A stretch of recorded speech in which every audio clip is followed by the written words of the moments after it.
Olá a todos, sejam bem-vindas e bem-vindos ao segundo dia do Febraban Tech 2024. Já faz algum tempo que nossa relação com o dinheiro é intermediada pela tecnologia e já muitas vezes com o envolvimento e com o uso da inteligência artificial. Mas avanços recentes no campo da IA generativa indicam que estamos apenas no início dessa revolução mais profunda do setor bancário. Como os bancos brasileiros estão vendo o uso da IA generativa em suas operações? Ela tem mesmo o poder de gerar ecossistemas financeiros mais eficientes e serviços e produtos mais individualizados e melhores para os nossos clientes?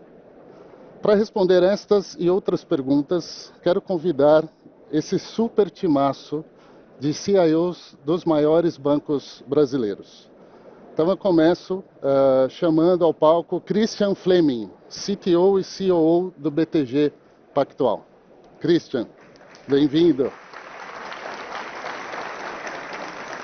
Edilson Reis, o CIO do Bradesco.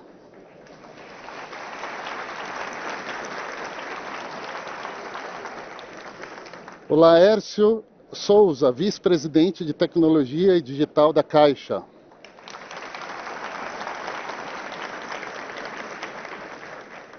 A Marisa Reguini, vice-presidente de Negócios Digitais e Tecnologia do Banco do Brasil. E Ricardo Guerra, CIO do Itaú Unibanco.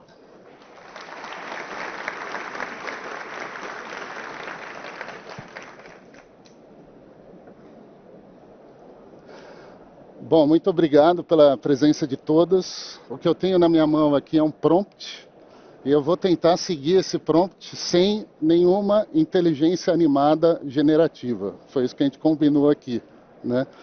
Então, primeiro, muito obrigado pela presença de todos, e é um prazer recebê-los para essa conversa da liderança de tecnologia dos principais bancos brasileiros. E gostaria de iniciar o nosso painel perguntando como a IA generativa vem sendo trabalhada na organização de vocês, qual a estratégia que vocês estão seguindo, e uma pergunta muito fácil para completar o início. Já dá para antever como o uso transformará as operações e experiência dos clientes, né? Então são só perguntas muito fáceis. Então, Marisa, começando com você, por favor. Bom dia a todos. É um prazer imenso estar aqui novamente no Febraban Tech, esse evento tão grande e tão importante para a gente discutir a tecnologia bancária. Bom, IA generativa, né? É o que todo mundo fala o tempo todo, em todos os lugares que a gente vai discutir um pouquinho sobre tecnologia. Mas penso que a gente nem começou a falar tudo o que precisa sobre essa tecnologia, que de fato, na minha visão, ela vai transformar muita coisa de back-office e muita coisa no relacionamento com os nossos clientes. Para isso, penso que vamos ter que mudar mindsets, porque necessariamente teremos que aprender coisas novas e novas formas de relacionamento. Isso tudo, com certeza, vai mudar daqui para frente. No Banco do Brasil, a gente já utiliza inteligência artificial desde 2013, e nessa última década a gente vem consolidando os casos de uso dela. E dois exemplos assim bastante interessantes, um deles relacionado à experiência dos nossos clientes, utilizamos a IA no reconhecimento da prova de vida do INSS. Significa dizer que nossos clientes não precisam ir nas nossas agências o tempo todo para mostrar que estão vivos. E um outro exemplo de eficiência é na gestão de numerário, onde a gente consegue hoje, através da IA, saber exatamente a quantidade de cédula papel que a gente precisa ter em cada agência. Isso nos ajudou muito na eficiência de despesas.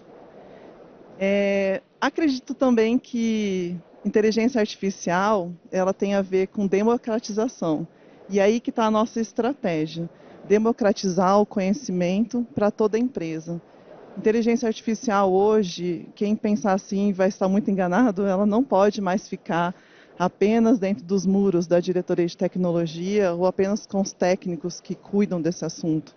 Precisa estar, sim, em toda a organização.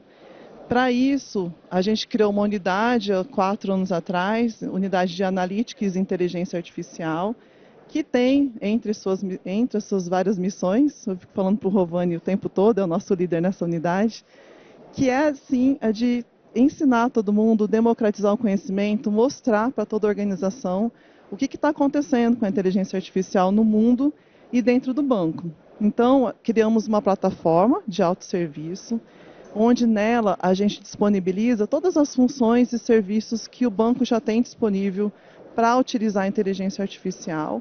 Essa plataforma ela é usada, tem um acesso médio de 4.000 usuários por dia. Desses, 60%, que para mim é um número bastante relevante, são de colegas, no Banco do Brasil chamamos os funcionários de colegas, que estão nas diretorias de negócio, desenvolvendo novos produtos, pensando em novos serviços, na experiência do cliente. E nessa plataforma, então, eles conseguem já utilizar alguns serviços.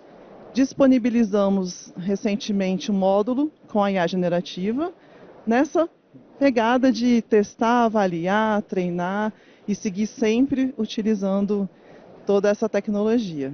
Agora você perguntou de futuro, né? Eu acredito muito que a gente ainda vai ter que conversar bastante sobre como que a gente vai governar os dados, como é a ética nessa nova tecnologia, e para depois falar um pouco mais de alucinação e só depois a gente utilizar em larga escala. É um pouco do que eu penso. Bom, muito bom.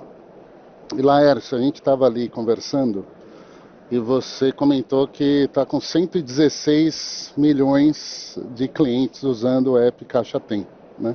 Como que você vê, como que você está vendo a IA generativa para a Caixa ou a IA em geral para facilitar a vida dos clientes? Alô. Bom dia, pessoal. Bom dia a todo mundo aqui, meus ilustres colegas de palco, né? Eu gosto de contar história, tá, Cristian? Tá, Bittencourt? Gosto de contar histórias, né? Então, assim, eu costumo pensar que tem umas cláusulas pétreas, né, na utilização de tecnologia, de ferramentas. E essa cláusula pétrea inclui pessoas, né? Então, se você não pensar em pessoas, não adianta. Não existe ferramenta, não existe tecnologia disruptiva, existem pessoas disruptivas que criam ferramentas disruptivas, né? E se a gente não usa a ferramenta para maximizar a capacidade do ser humano, a gente não está fazendo nada. Se a gente não usa a ferramenta para melhorar a vida do ser humano, a gente também não está fazendo nada, né? E pensando no ser humano, eu gosto de trazer algumas coisas do tipo assim, o pai da administração moderna, o Peter Drucker, perguntado que se um gestor tiver que ter alguma habilidade só, qual é que ele deve ter? E a resposta foi pronta, dizendo, gerir pessoas, trabalhar com pessoas. Então, você não consegue implementar as coisas no seu negócio se você não tiver uma boa gestão de pessoas que usem as ferramentas que estão à nossa disposição, né, como a IA generativa que está aí, né? Então, dentro da Caixa, a gente precisa utilizar, através das pessoas, essas ferramentas que estão à nossa disposição, principalmente porque nós temos 2 polos de atuação. Nós trabalhamos como banco comercial, mas nós entregamos benefícios à população brasileira, programas do governo federal. Então, o uso da inteligência artificial para nós vai fazer até muito mais efeito, né, por conta dos serviços que a gente leva ao cidadão brasileiro, né? Então, se a gente não tiver essas pessoas pensando também em como chegar ao cidadão brasileiro, dentro da Caixa, a gente não vai ser um banco de sucesso, né, por conta disso. Então, temos várias ações em andamentos de IA generativa, né, até o nosso presidente citou algumas aqui ontem, né? Ele citou, por exemplo, o uso da IA na nossa jornada de habitação, né, que reduziu, né, a análise de um processo de 3 dias para poucas horas, né?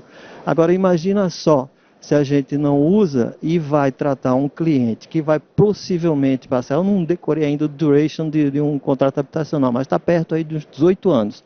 Uma pessoa que vai estar em relacionamento, um cliente que vai estar em relacionamento conosco durante 18 anos, e ele já começa tendo uma jornada de um financiamento habitacional ruim, né, que aquilo vai pensar da gente. Então, a importância da utilização da ferramenta já começa no início do nosso relacionamento com o cliente. Então, pessoas, né, a gente tem que pensar nelas, os nossos usuários internos, e pensar no cliente, né, para que ele continue com a gente e utilize, né, os nossos produtos, a gente tenha mais facilidade de chegar aos clientes através de outros produtos. Né. Também a gente atuou muito agora no FCVS, estou vendo o Sérgio ali, né, que é o nosso papa na inteligência artificial. E para vocês verem como é importante a questão das pessoas, estava conversando com o Sérgio no momento que ele começou a utilizar a inteligência artificial no FCVS, ele disse: a primeira coisa que eu tive que fazer era atuar na psicologia das pessoas, porque a Caixa, no seu papel duplo, ela é agente operador e agente financeiro, né, do FCVS, do FGTS. Então a primeira coisa que ele tinha que fazer é apaziguar as duas áreas da Caixa, né, Sérgio? Porque ele dizia, um odeia o outro, porque um quer que faça uma coisa, o outro quer que faça outra coisa. Então, para vocês verem como é importante a questão das pessoas no centro, né, do processo, no centro da decisão, no centro da utilização. Né? Não basta simplesmente você olhar o que está acontecendo aí no mercado. A gente tem que ir mais adiante. A gente tem que entender bem o cliente. Né? A gente descobre que quando a gente atende o que o cliente quer, a gente não está totalmente atendendo o cliente. Né? Mas a gente tem que buscar as melhores soluções, indo além do que o cliente pensa. Muito bom, muito bom. Edilson, e lá no Bradesco? Eu ouvi dizer que vocês já trabalham com isso há algum tempo. Como que está lá? Oi, Biti, bom dia a todos. A gente está trabalhando com isso há algum tempo, mas eu acho um tema importante, né? Nesse painel aqui da Febraban, anualmente o tema ele muda. E esse foi exatamente o mesmo tema que a gente debateu no ano passado. Isso significa que esse tema está vivo e está evoluindo a cada dia. Então, o que a gente falou no ano passado já mudou bastante para o que a gente vê das capacidades atuais.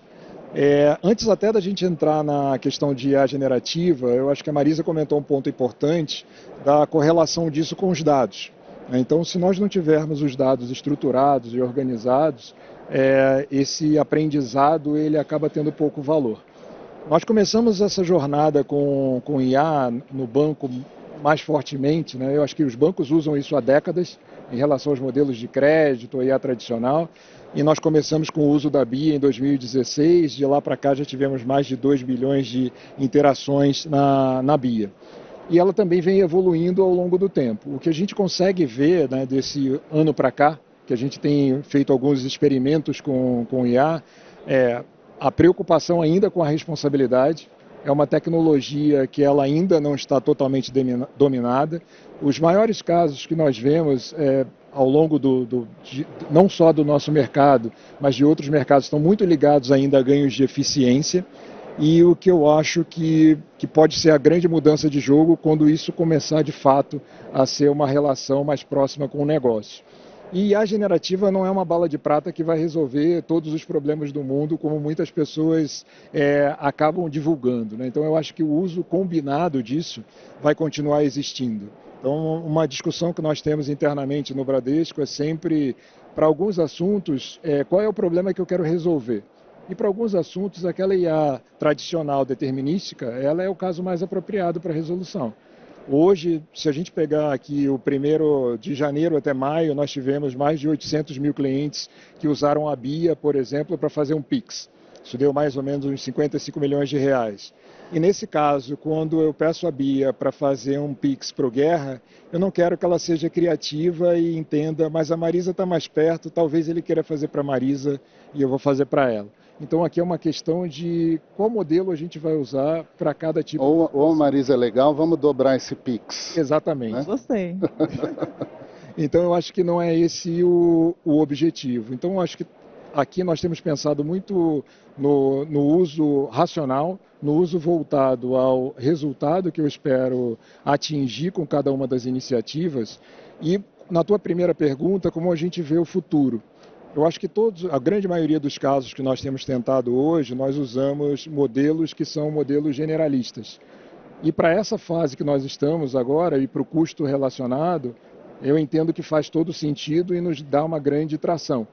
Mas isso caindo, de fato, no gosto do povo, como o Pix, por exemplo, caiu no gosto dos nossos clientes, talvez nós precisemos de modelos mais especialistas que estejam ali focados no resultado que nós queremos atingir.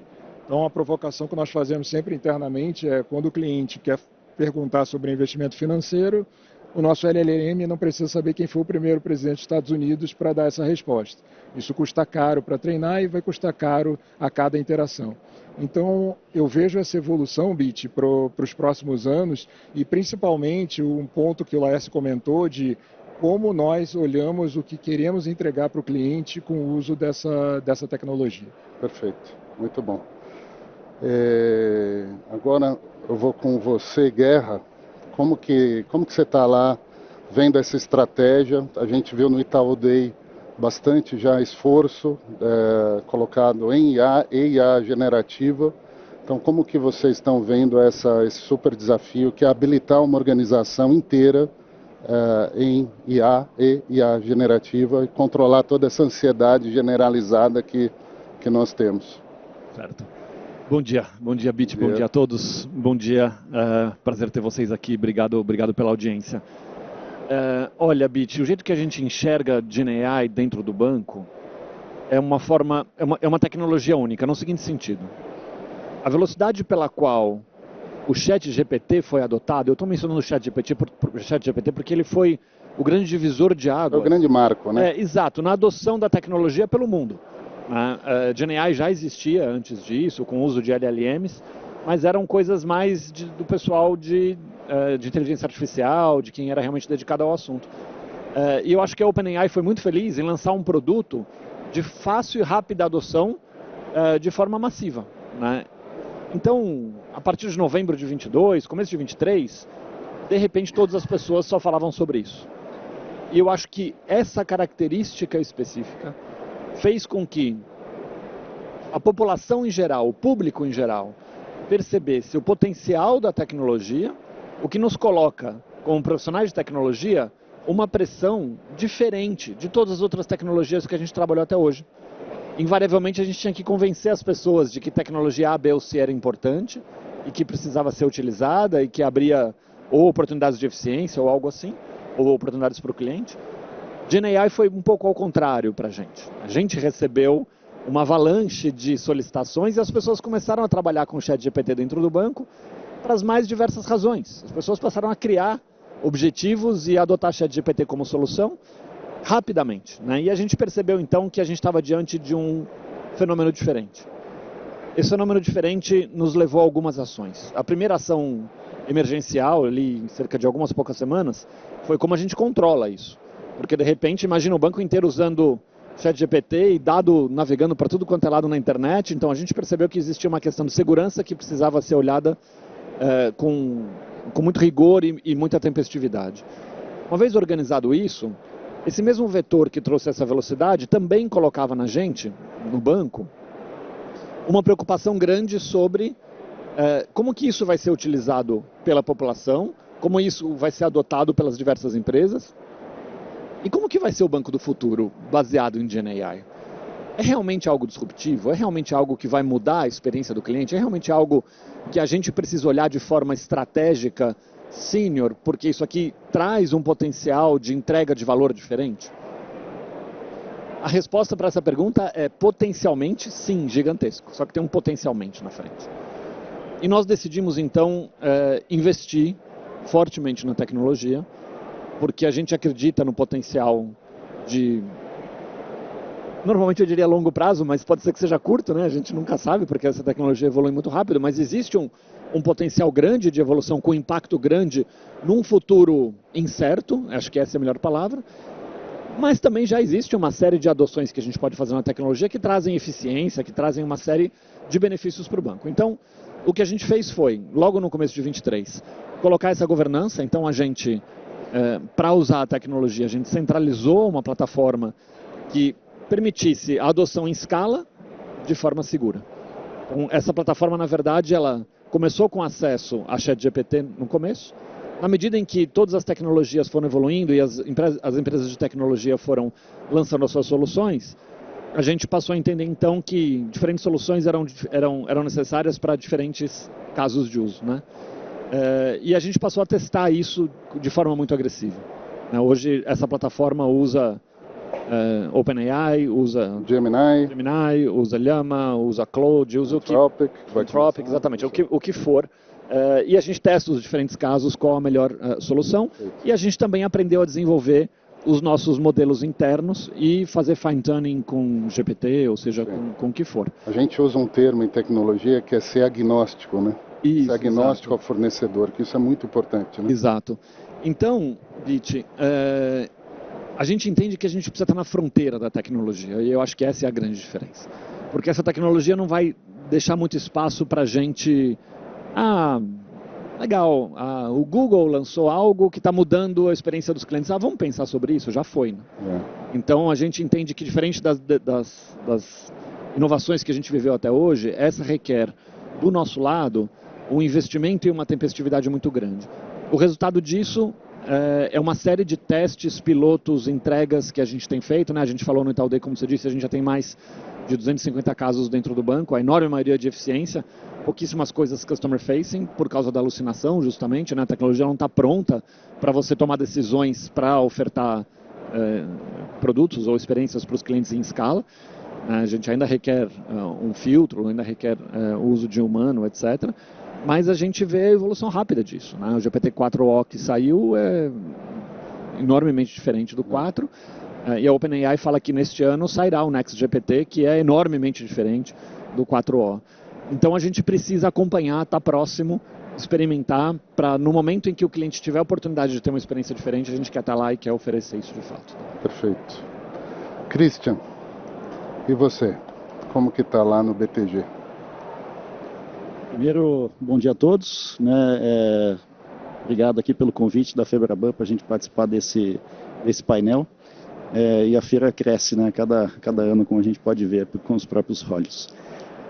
Bit, assim, eu acho que eu pegando um pouco do gancho do Guerra, né? A gente está vendo uma evolução muito grande e um uso muito difundido já, falando particularmente de GenAI, mas AI como um todo, né? Lembrando que GenAI é só uma pequena parcela do que a gente chama de AI.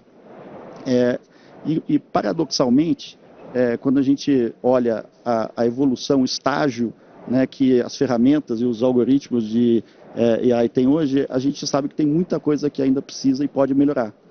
Então, o entendimento contextual, a questão de ética e de viés, a questão do aprendizado dos modelos, que muitas vezes precisam de reforço e ajustes, né? Então, a gente sabe que ainda tem muita coisa por vir. E é isso que espanta, né? Vamos dizer, o usuário, porque ele já é tão útil, né? A gente lá no BTG mede um pouco do sucesso do uso de AI através dos casos de uso em produção, né? E a gente já está na segunda centena aqui de casos documentados que estão em todo o banco, não apenas, né, na aplicação mais óbvia e mais visível da GenAI, que é na parte de atendimento, nos chatbots. Então, hoje a gente vê, por exemplo, e a gente também mede quais são as áreas, e se todas as áreas estão usando o potencial de AI, a gente vê isso permeando todo o back-office, né? Então, áreas como jurídico, compliance, prevenção a fraudes, né? Todo mundo está usando, né, pelo menos no banco, essas ferramentas de forma já extensiva. E no front, né, a gente fazendo coisas que vão muito além da interação com o cliente. A gente está usando ferramentas para que o cliente se sinta mais bem atendido, a questão da hiperespecialização, ou seja, o cliente não está recebendo uma oferta de um grupo de clientes iguais a ele está recebendo uma oferta para ele, né? E tudo isso já foi feito só com a tecnologia atual, que ainda, né, conforme muito bem disse o Guerra, tem muito que evoluir.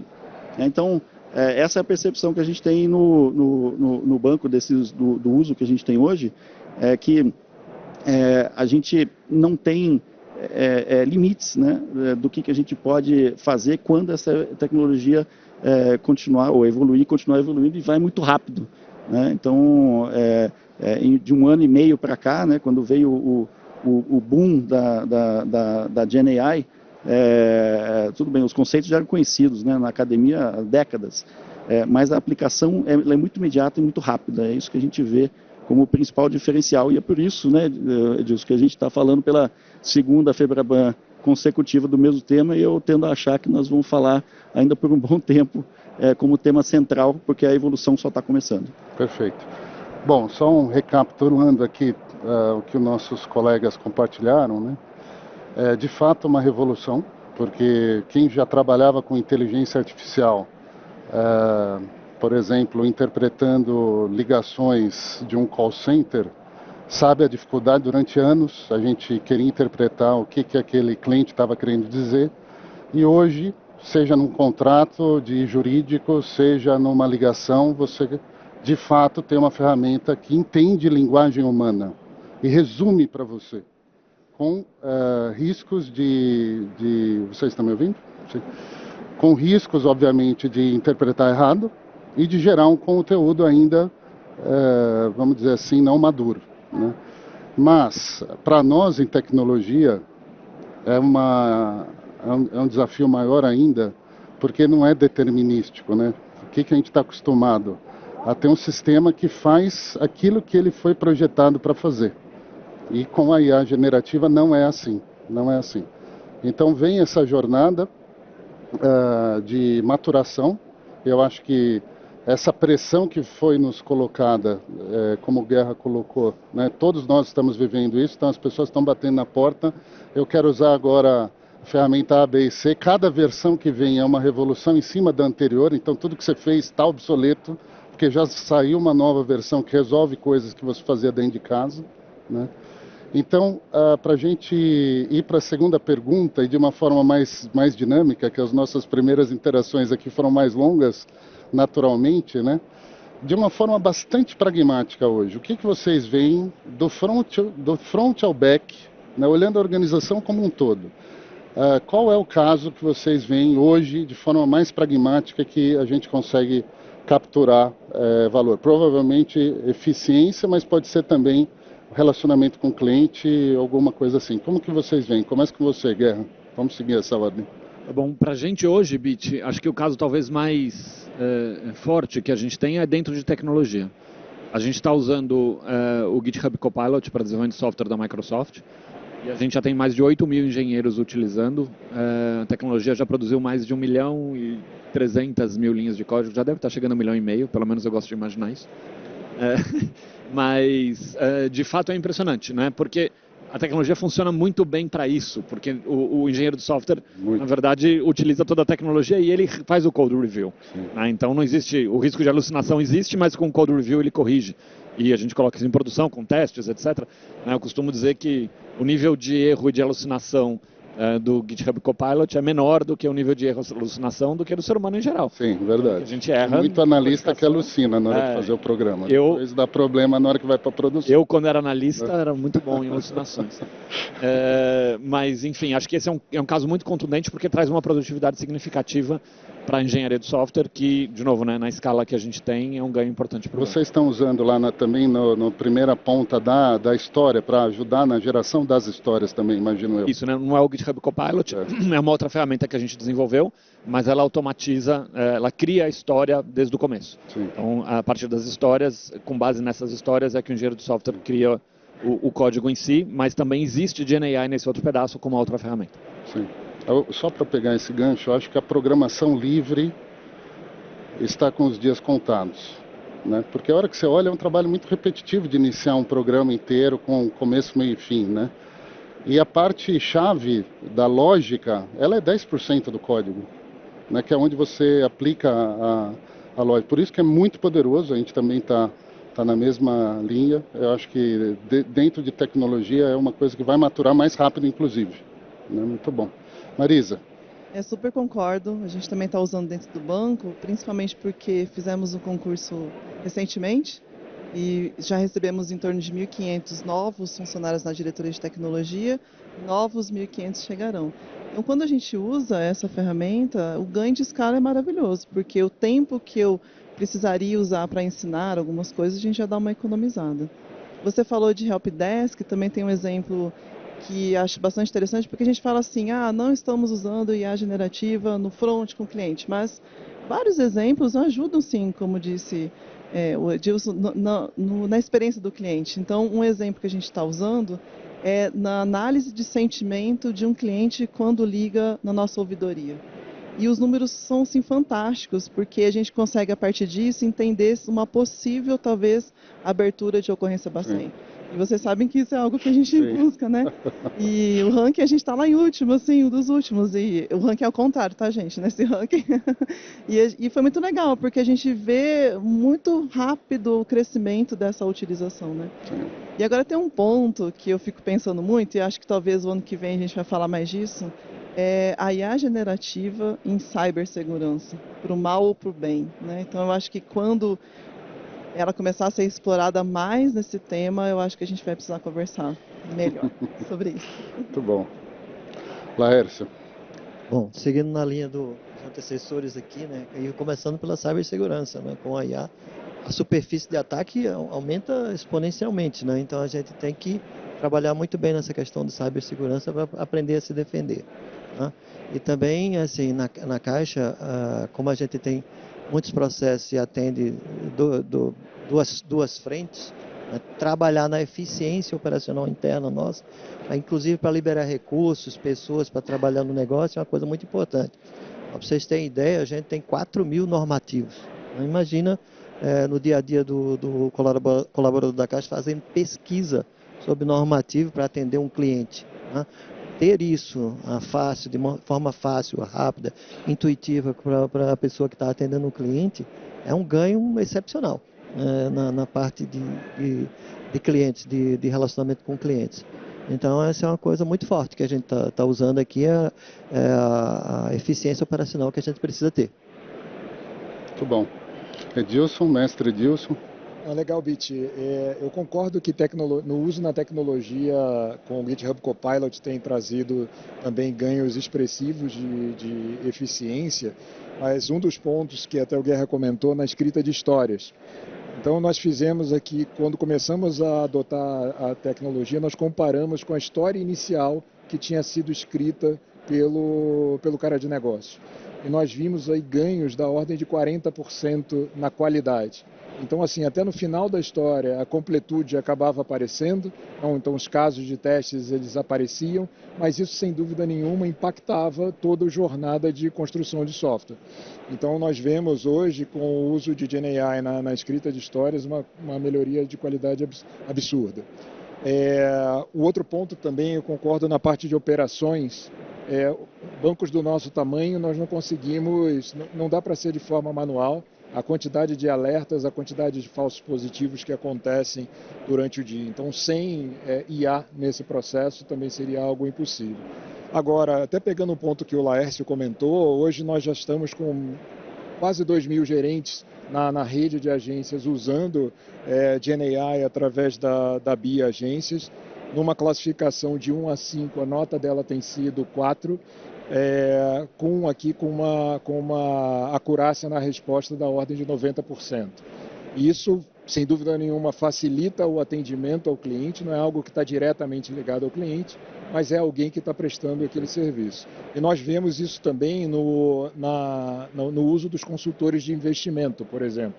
Então, você consegue transformar um funcionário num funcionário biônico com capacidades que ele talvez fosse adquirir ao longo de muitos anos. Então, no começo de uma jornada, você consegue acelerar esse passo. O que ajuda muito a evitar o erro também, né? Exatamente. Agiliza, dá uma especialização e evita um atendimento errôneo, porque nós não somos nada simples, né? Nós todos aqui temos milhares de procedimentos de atendimento, né?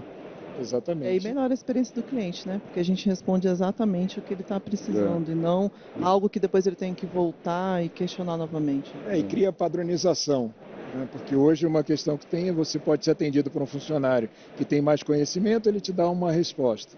o outro que talvez não tenha tanta, ele vai te dar uma resposta diferente. Então aqui como é que a gente consegue uma resposta ampla e muito parecida.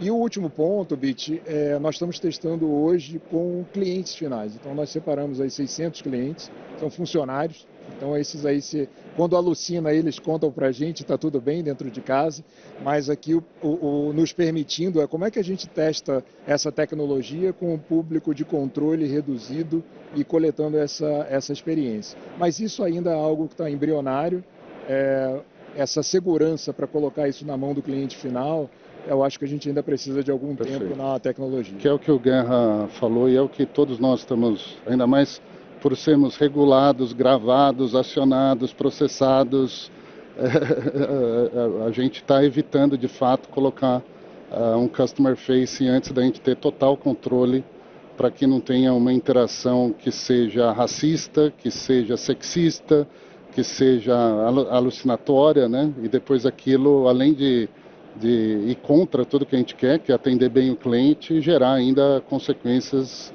quase que imprevisíveis, né? Christian. Eu ia dizer que responder essa pergunta de ter que escolher um só é muito difícil, né? Porque são vários. Então, acho que corroboro com todos os pontos colocados, né? A questão de desenvolvimento via GitHub Copilot, a parte de segurança, os processos, né? Uma coisa que a gente está olhando. Acho que para escolher um, talvez, que para nós nos é muito caro, é a questão de investimentos, mais especificamente de propensão de investimentos.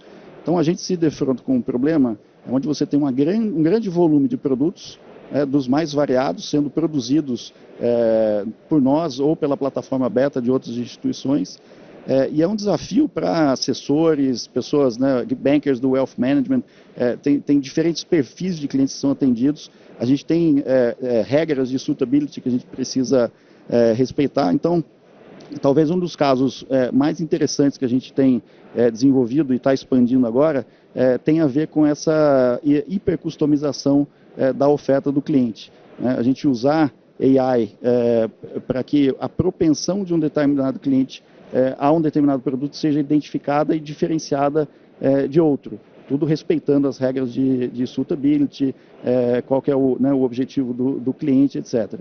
E com isso a gente consegue ter ao mesmo tempo ter essa customização e ter regras que façam com que a gente não ofereça produtos que não sejam adequados a um cliente e que a gente seja muito mais eficiente fazendo isso. Né? Um assessor de investimentos, ele tem lá uma carteira de clientes e quando ele tem novos produtos, tem uma campanha, alguma coisa, ele não consegue ligar para todos.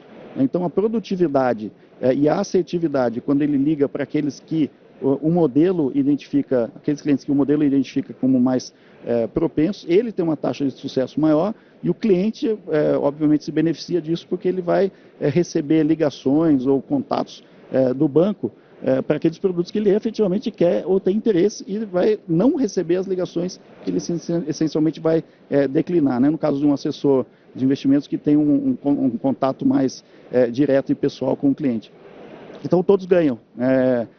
A plataforma se torna mais eficiente, o assessor de investimentos se torna mais produtivo e o cliente fica mais contente com aquele resultado que ele está recebendo, tendo uma oferta que é boa para ele e não para um grupo de clientes, como acontecia no passado. Então, acho que para nós, no BTG Pactual, esse talvez seja um caso de uso que agora está se desdobrando, né, se especializando e que, na minha visão, é muito promissor e traz benefícios, como eu disse, para todos. Sim. E o que a gente estava falando é que o que vem pela frente, de fato, é a gente iniciar uma conversa com o cliente e o cliente não perceber que a conversa está sendo iniciada por uma inteligência artificial. Hoje a gente não tem nenhum caso maduro que a gente conheça, nem aqui, nem fora, nessa linha. E aí o humano entraria no momento que a gente achasse mais adequado. Essa conversa poderia se encaminhar e terminar 100% por inteligência artificial ou um humano entrar e aí terminar ou evoluir essa conversa. Mas a gente não tem ainda mais por todas as preocupações que a gente falou sobre controle, né? Porque se a gente olhar em cada uma das respostas, a gente fala muito da criatividade, do potencial, mas a gente também fala de controle e de riscos, né? Agora, entrando um pouco na criatividade. Posso pegar uma provocação que você comentou, né? eu acho que são questões que a gente vai precisar amadurecer, até do ponto de vista ético. Total. O cliente deveria saber que ele está falando com Exato. a IA antes do... Vai aparecer um sinalzinho lá, né? Dizendo, avisá-lo. né, automático, São robô, discussões que a gente exatamente. ainda vai ter ao longo do tempo. E agora falando um pouco do lado criativo e potencial de disrupção de negócios, novos produtos, novas linhas de negócio, novas ofertas. Então já se fala de você receber uma oferta ou uma propaganda customizada para você. Né? Já tem empresas, e de novo, os nossos diretores de marca vão ter um infarte, porque falam assim, não, o modelo de marca nosso é desse jeito, não dá para ficar alterando isso, ainda mais para cada um dos indivíduos, né? Mas isso é o que vem pela frente, menos situações controladas e mais situações, vamos dizer assim, quase que incontroláveis. Então, e agora começando aqui, Christian, por você, o que vocês já estão imaginando de novos negócios ou mudança no modelo de negócio? Então a gente falou de ter assessores de investimento biônicos. Como que vocês estão vendo isso? Às vezes, geralmente é o CIO que infarta primeiro, né? Então é bom compartilhar um pouco esse drama, né? E de fato é isso, né? A gente vê todos os heads de business e heads de back-office preocupados em saber o que é a próxima fronteira e não ficar para trás, né? Isso é bom para nós em tecnologia, que tem uma parceria e que tem uma proatividade também do business nos procurando para isso. Às vezes o problema é que a enxurrada é muito grande, né? Então a gente tem essa dificuldade de dar conta desse recado. Eu acho que, voltando ao ponto de customização, eu acho que é ali que vão aparecer as principais oportunidades daqui para frente. Então, você mencionou a questão do marketing, né? Então você ter uma campanha que é feita para você, inclusive visualmente, não só de texto, e fazer isso com deploy em massa, é apenas um exemplo da forma como a gente consegue fazer com que a experiência do cliente de fato mude. Né? Hoje a gente tá trazendo mudanças que ajudam, que trabalham com conveniência, que trazem massificação de conveniência com baixo custo para o banco. Mas a próxima fronteira está nisso, né? Tá usar as ferramentas para que de fato o cliente não só se sinta bem atendido, mas de fato tenha produtos com deploy em massa e que façam sentido e que funcionem de forma automática sem os riscos, né? A gente também se preocupa muito com a questão do risco operacional que o uso descontrolado de AI pode trazer. Mas à medida que as ferramentas forem ficando mais controláveis, seguras e confiáveis, é nessa direção que a gente vai seguir, de fazer com que o cliente de fato tenha alguma coisa que é absolutamente especial para ele. E, né, eu concordo, talvez ele tenha que saber que aquilo ali foi feito não por um ser humano como ele está acostumado hoje, na maioria dos casos. Uma outra coisa que eu acho que vai ser bastante disruptiva é que, né, aproveitando que a gente tem aqui, no nosso caso não, mas são instituições que têm um contato muito próximo com o cliente através de agências. Né? Então, se pergunta, né, o nosso debate sempre gira em torno disso. A AI, ou a experiência digital, ainda não conseguiu substituir uma parte dessa proximidade que a agência, o gerente, o agente autônomo proporciona. Então, quando a gente conseguir quebrar essa barreira, eu acho que vai ter um campo de atuação um pouco mais equilibrado, até com essa capacidade que algumas instituições têm de estar próximas do cliente. Então vai ser bem interessante ver como é que isso se dará. Né? Muito bom. Edilson, nessa linha você comentou, a gente teve um esquenta ontem, e você comentou sobre a desmaterialização das interfaces. Então como que você vê nessa linha da criatividade um pouco dessas possibilidades? Essa é uma possibilidade que nós discutimos internamente já há algum tempo. Né? Então, quando essa conversação ela começar a ficar mais natural, e mais do que simplesmente um chatbot, eu acho que se a Bia fosse um humano, ela ficaria muito chateada em ser chamada de um chatbot, porque ela é bem mais do que isso, ela é uma concierge. Ela transaciona, ela responde, ela resolve problemas de fato do cliente. Então, Conforme a tecnologia avança e essa comunicação ela fica cada vez mais natural, eu vejo uma tendência clara de ser mais fácil para nós usarmos o aplicativo que 100% de nós aqui tem aberto hoje, pelo menos no Brasil, que é o WhatsApp. Então, como eu comentei no início, hoje, pegando aqui os 5 primeiros meses do ano, quase 1 milhão de clientes fizeram uma transação de Pix pela BIA. Isso para a gente, é claro, perto dos nossos números ainda é algo que é pequeno, mas é um número relevante de pessoas.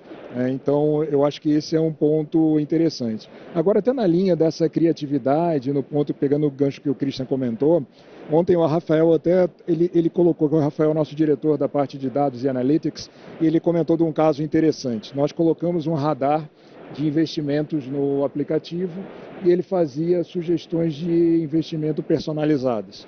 5% dos clientes respondiam, olha, essa sugestão não é para mim, você errou. E praticamente um baixo número de clientes dizendo, eu gostei e essa era uma recomendação para mim. E a área de dados foi pesquisar nesses indicadores e viram que mais de 50% dos clientes que tinham recebido aquela oferta, eles tinham de fato contratado. Então, uma quebra de paradigma que nós vemos também, e o que acontece conosco no dia a dia, quando você não gosta de alguma coisa, você vai lá e marca no Netflix que aqui você não gostou. Mas talvez se você tiver gostado, se você não tiver amado, mas você gostou, eu acho que você não perde o tempo de ir lá dizer que você gostou.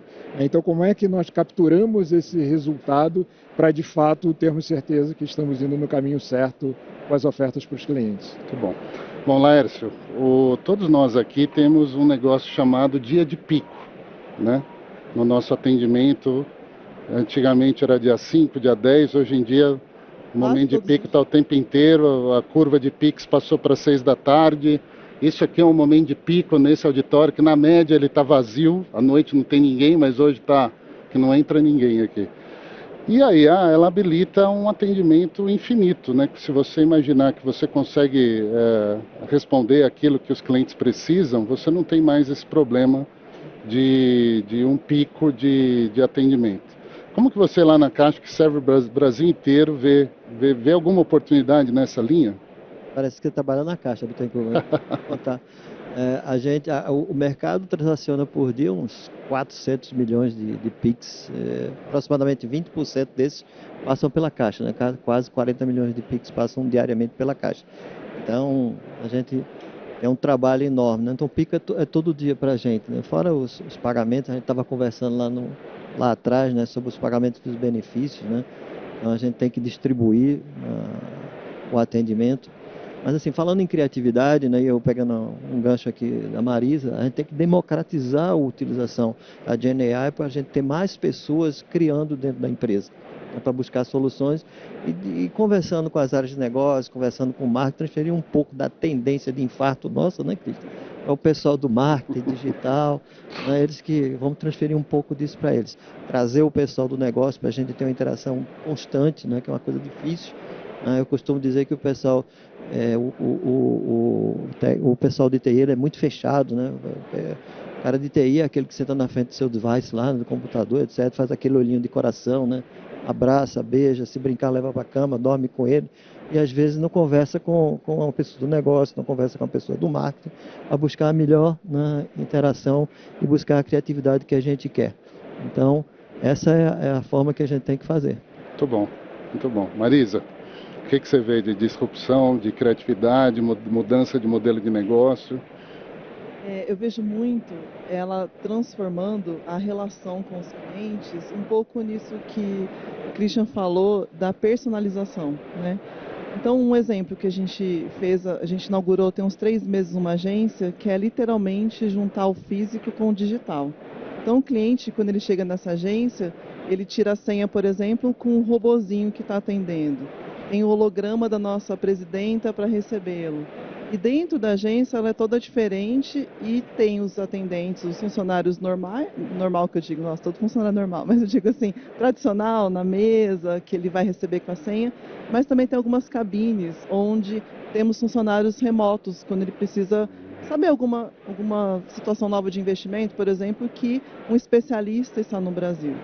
Então, ali no meio dessa agência tem muita IA envolvida e é uma forma da gente começar a criar ou disruptar os mindsets que eu falei no começo, porque isso vai ser necessário. Até nosso cliente ele vai precisar entender que quando ele chegar numa agência, pode ser que parte do atendimento seja uma IA. E aí vem na questão que o Dilson está dizendo. Ele tem que saber, ele não tem que saber, ele vai perceber. Acho que a gente vai ter que experimentar muita coisa para dar uma definição, né? Sim, não, talvez, depende. Agora, uma outra solução que a gente está fazendo agora, isso é muito recente. Aí, Edilson, eu estou arriscando no bom sentido. Estou usando alguns clientes como meus curadores da IAGEM. É uma plataforma, a gente tem uma plataforma para atendimento dos nossos clientes micro e pequenas empresas dentro do app. Então, através da IA generativa, a gente está criando alguns insights. Olha o faturamento, olha o fluxo de caixa e gera um insight para esse cliente. Com todo cuidado, a gente conversou com cada um e eles vão nos ajudar nessa curadoria. Então, é um primeiro, assim, pezinho, por assim dizer, já lá na ponta com o cliente, mas, assim, com muito respeito, cuidado, para a gente avaliar as alucinações, os modelos de dados. Então, enfim, de forma geral, se eu pudesse resumir uma única frase ou palavra, eu vejo muito as mudanças na personalização do atendimento do cliente, seja ele onde for, num chat, num call center, numa agência, onde ele quiser. Eu vejo muito esse potencial. Muito bom. Guerra. Eu acho que a palavra é hiperpersonalização. Eu concordo com o que os demais disseram aqui. A tecnologia habilita, de fato, um relacionamento diferente com o cliente. O que a gente tem explorado nessa direção, Bit? Eu acho que num futuro próximo a gente vai ser capaz de enxergar o uso de GenAI entendendo exatamente quem é o Bittencourt. Quais são suas dores, quais são suas vontades, quais são suas propensões, qual foi todo tipo de interação que você teve com o banco. Caso você queira abrir mais informação, qual foi todo tipo de interação que você teve com qualquer empresa. No limite, a gente vai ver a tecnologia criando agentes que são espelhos das pessoas. E esses agentes têm capacidade de relação com o banco, que por sua vez cria agentes para oferta de, não sei, para oferta de banco, né? Para oferta de experiências completas. Eu não acho que a gente vai ter possivelmente uma oferta de um produto A, um produto B, um produto C, um canal A, um canal B, um canal C. Eu acho que a coisa vai acontecer de forma mais fluida. Começa através de uma interface, pode continuar através de outra. Os próprios devices podem mudar ao longo do tempo, devem mudar ao longo do tempo. Mas essa capacidade de fato, entender o que você está vivendo, né? E na primeira interação a gente poder falar sobre isso, eu acho que é o grande pulo do gato que a GenAI pode trazer. Porque hoje você entra em contato com o banco, seja através do meio que for, e eu vou te oferecer um investimento porque você tem dinheiro na conta, mas ontem você teve uma experiência péssima de compra porque sua compra foi bloqueada. Eu não deveria falar sobre o investimento, eu deveria falar sobre a conta bloqueada.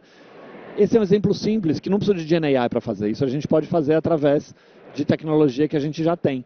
Mas como é que eu faço inferências? Como é que eu entendo de fato a sua experiência além do transacional, né? Eu acho que essa hiperpersonalização é o que a gente vai passar a experimentar ao longo dos próximos anos, de novo, com relacionamento entre agentes de empresa e agentes pessoais. Sim. A gente estava falando disso sobre o banco empático, né? Um banco com inteligência emocional, né? Então, a gente já sabe, se você vai viajar, o que você quer? A passagem, o seguro viagem, alugar um carro, né? E hoje essas jornadas elas são muito quebradas para a gente, né? E se você é um bom cliente, tem pontos vencendo em algum programa de relacionamento, muitas vezes a gente não avisa e a gente tem a informação. Então, eu acho que passa pela mudança também do mindset da organização. Exato. Né? De mudar a cabeça e falar assim, olha, o ponto vai vencer, mas azar do cliente? Não. Né? Porque existe um custo financeiro no ponto. Né? Então, esse tipo de habilitação da organização toda, naquilo que a gente chama de value streams, né? Sair de uma organização produto, canal, para uma organização que se molda em torno do cliente, eu acho que a gente vai ser habilitado a fazer isso. Vamos ver, aí vem o nosso convite para que a gente encare de coração aberto essa disrupção de modelo de negócio. Perfeito. Né? A gente já está quase chegando ao fim, a gente tem mais uma pergunta e a gente vai fazer um bate-bola aqui de 1 minutinho cada um.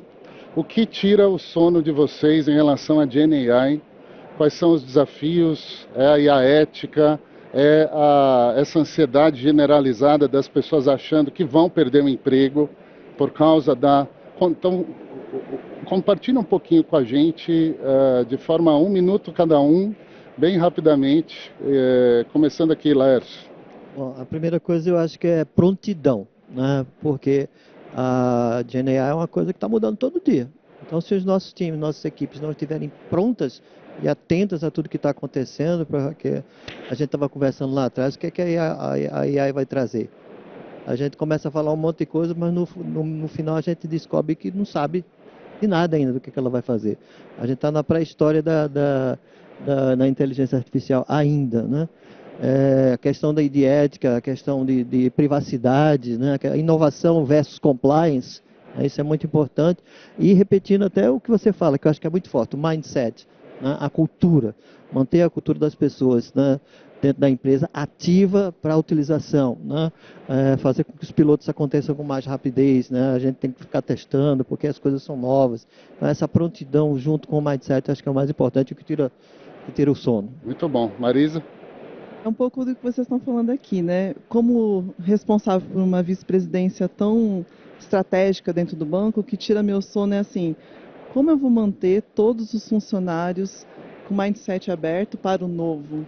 E um pouco assim, que eu falei lá no começo, que a IA não é responsabilidade da tecnologia, que todo mundo vai ter que sim usar, aprender e mudar um pouco toda a forma como a gente trabalha, como a gente senta com os times todos juntos de negócio para definir uma nova solução, colocando sempre um cliente. Então, é um pouco por aí. Como manter acesa essa chama boa, na minha visão, o tempo todo dessa construção que necessariamente será de todos juntos. Se a gente não pensar assim, não vai acontecer soluções importantes, interessantes, com uma governança de dados ok, sem alucinações. Muito bom. Por esse caminho. Guerra? O que tira o seu sono, Guerra? Tira o meu sono, o bit em GenAI é o uso responsável de inteligência artificial, Responsible AI.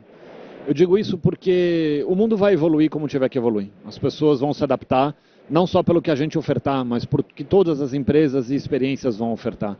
A inteligência artificial vai fazer parte da vida das pessoas naturalmente.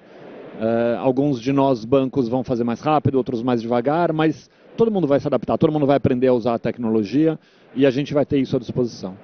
O que me tira o sono de fato é como é que a gente controla tudo isso, desde hoje.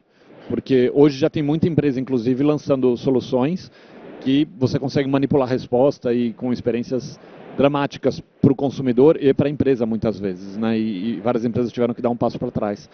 Então, aprender a fazer esse controle, aprender a entender como a sua inteligência artificial vai evoluir ao longo do tempo, que tipo de decisão ela vai tomar, é algo que está muito pouco explorado hoje em dia no mundo inteiro. A gente vê as empresas de ponta de tecnologia evoluindo assustadoramente a velocidade pela qual elas produzem soluções com GenAI, mas de uma certa forma o Responsible AI acaba ficando em segundo plano porque ele é um mitigador da evolução, por outro lado, né? E a gente vê menos evolução desse lado, muita gente brigando para que aconteça, muita gente tentando governar, mas a inovação acaba sempre vencendo, né? Porque ela traz de fato vantagem competitiva para as empresas e tem muito dinheiro no mundo sendo investido em AI. E Responsible AI eu acho que acaba ficando no segundo plano. Então, de fato, isso é o que tira o meu sono e vai continuar tirando ao longo dos próximos anos. Perfeito. Muito bom. Edilson? Eu concordo que é o Responsible AI. Eu acho que já tem alguns estudos, mas ainda numa fase muito embrionária da gente pensar em machine learning adversário para testar e validar os prompts. Mas eu acho que é algo que a gente está ainda engatinhando. E eu concordo com o ponto da Marisa, né, de pessoas. Ontem a gente até estava brincando, caramba, isso aqui vai se tornar Skynet, né? Daqui a pouco vai ter vontade própria e fazer o que ela quiser. Mas nessa fase ainda, nós estamos baseados em aprendizado.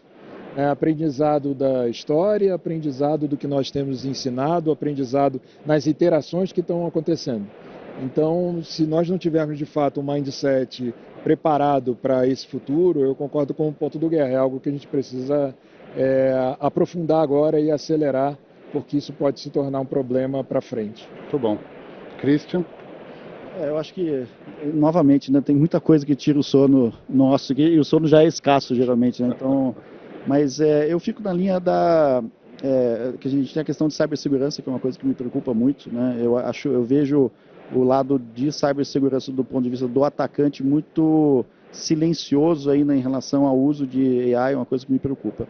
Mas eu acho que o principal ponto, né, um pouco ligado ao que foi dito aqui, é a questão do controle e quando que a gente vai estar maduro o suficiente para, de fato, soltar ferramentas mais livremente para fazer coisas sem supervisão ou com pouca supervisão. Por exemplo, a gente tem um caso de uso no banco que a gente chama isso de trade ideas. Basicamente, a AI ajuda o assessor a varrer a base de clientes, né, e agora com o Open Finance, às vezes as posições em outras instituições, e sugerir boas trocas, né, de ativos, por exemplo, que podem gerar um resultado ou explorem alguma distorção de mercado. Ou coisas relacionadas a trading, né, de high frequency e coisas que funcionam automaticamente. Então eu tenho muita preocupação com a nossa capacidade de monitorar e observar os riscos que isso eventualmente cria, né? Quando você treina, né, um novo funcionário, em algum momento você tem que deixar ele caminhar com as próprias pernas. Agora, do ponto de vista de AI, é muito incerto, né? A gente tem muito receio de soltar cedo demais, assim como a gente faz com os nossos filhos ou com pessoas que a gente treina. Então, acho que seria por aí. Muito bom. Bom, acabamos aqui. Mais um ano de reflexões. Muito obrigado por todos aqui, pessoas que a gente se admira mutuamente. Estamos todos juntos nessa batalha, vencendo a ansiedade, com sono ou sem sono, né? Gostaria muito de agradecer a presença de todos. Muito obrigado em nome da Febraban, da Febraban Tech, e que vocês todos possam aproveitar melhor o dia de vocês. Muito obrigado.